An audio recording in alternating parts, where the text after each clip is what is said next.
Un constat alarmant de l'OMS, le manque d'activité physique est le premier facteur évitable de mortalité du monde. Cette inactivité physique est à l'origine d'environ 10% de la mortalité totale dans la région européenne de l'Organisation mondiale de la santé.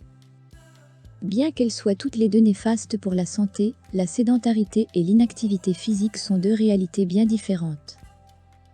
Le comportement sédentaire est caractérisé par une dépense énergétique faible en position assise ou allongée, excluant le sommeil. Regarder la télévision, être assis dans une auto, dans les transports en commun, dans un bureau, lire, etc. L'inactivité est caractérisée par une durée, une fréquence et un niveau d'activité physique inférieur au seuil recommandé. Ce seuil est de 30 minutes d'activité physique par jour pour les adultes. Jusqu'à 5 ans, les jeunes enfants doivent être actifs au moins 3 heures par jour.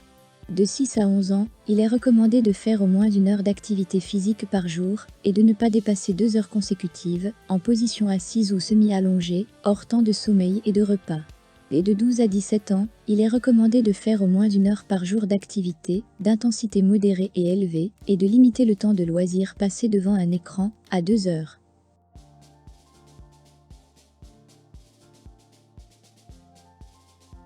Cette distinction permet de mieux comprendre pourquoi, même les gens très actifs ne sont pas à l'abri de la sédentarité.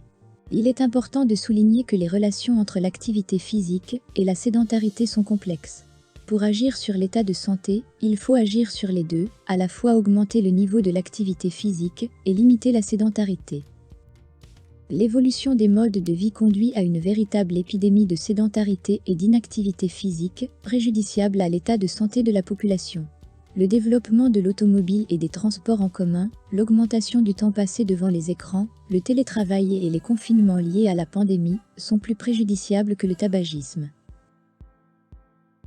À peine un Français sur 2 déclare avoir pratiqué au moins une activité physique ou sportive au cours des 12 derniers mois. 41% des adolescents ne pratiquent aucune activité physique et l'écart entre femmes et hommes est particulièrement marqué dans cette tranche d'âge, à peine 50% des femmes contre 63% des hommes. La pratique régulière d'une activité physique permet de nombreux bénéfices tant sur le corps que sur l'esprit. On constate qu'une activité physique régulière, 30 minutes par jour, aide à maintenir un poids corporel sain, améliore la résistance aux infections, lutte contre la grippe, améliore le sommeil, prévient et soulage les douleurs chroniques, articulaires et musculosquelettiques et améliore la santé et la solidité des os. Diminue le risque de diabète de type 2, abaisse la tension artérielle de 30 à 50%, peut permettre de réduire le risque de développer certains cancers, parmi les plus fréquents, comme le cancer du sein ou du côlon, ou d'être victime d'une récidive de cette maladie. Diminue le risque de maladie cardiaque. Il améliore la santé cérébrale et émotionnelle et diminue le risque de dépression et d'AVC.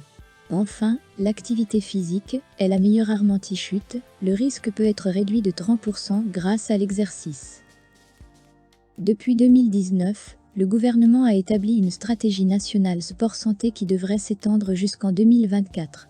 L'objectif ? Améliorer l'état de santé de la population française. En synthèse, le sport-santé constitue un enjeu de santé majeur, s'adressant à toutes les populations, celles sans facteurs de risques avérés, dans une approche de prévention primaire, c'est le sport bien-être, et celles souffrant d'une pathologie, physique ou psychologique, ou vivant avec une maladie chronique, afin d'améliorer leur état de santé, de prévenir les complications et les risques de récidive, c'est le sport-santé thérapeutique.